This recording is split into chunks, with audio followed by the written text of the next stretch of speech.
Hi everyone, I'm Annie, and thanks for watching me on Annie Answers. I am going to talk just a little bit about coping with the quarantine right now that everyone's dealing with, or shall we say, hold in place.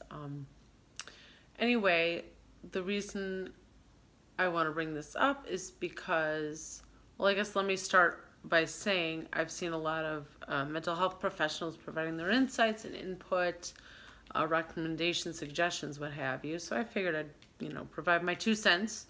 I do call this Annie Answers. However, one thing I would like to share in terms of a lot of things, including this COVID nightmare that's going on around the world, is that I don't have all the answers, and I'm not going to give you answers. And sometimes, much of the time, I know less or I don't know more than you do.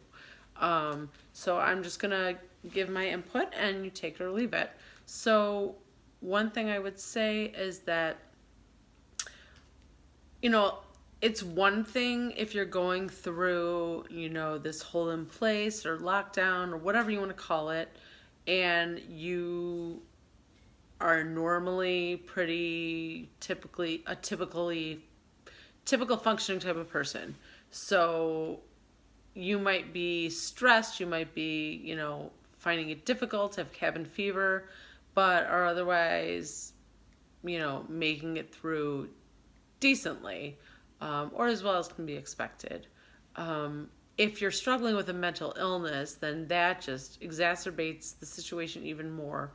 Um, you know, for the average individual, though, who's just kind of stressed, and it is a very stressful time for many, and everyone's stress is different. But a couple things I would recommend doing are thinking about things that you are grateful for. And I don't want to discount your suffering now by any means. That's not what this is about. It's not about, well, you don't have it as bad as this person, so be grateful. No, it's just about recognizing things to be grateful for. Just to have, basically just to say thank you and have an appreciation for the things that are blessings in your life at this time. Um, and the next thing I would say is think about, especially if you're down in the dumps, feeling sad, depressed. Not that this is necessarily going to be a cure for that, but I would just recommend looking out into the community or looking to your neighbor or loved one, whatever, and see how can you help. How can you help them? Um, I think the American Red Cross mentioned that there's a blood shortage, so donate blood, donate plasma, donate food. A lot of the food banks are, dying to get donations right now.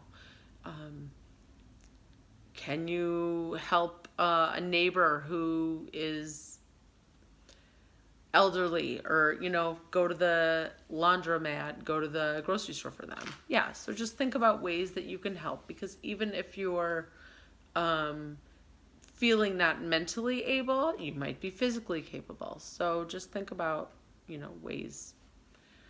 And sometimes if you do that enough, you might see an improvement in your mood.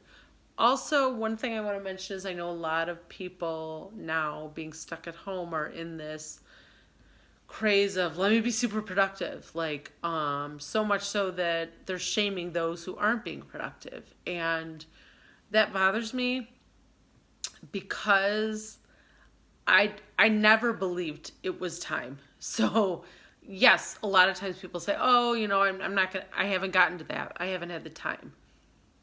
That's not it. Like, there's other reasons you haven't gotten to it. You value what you value, you prioritize what you value, and it's about a whole host of other things.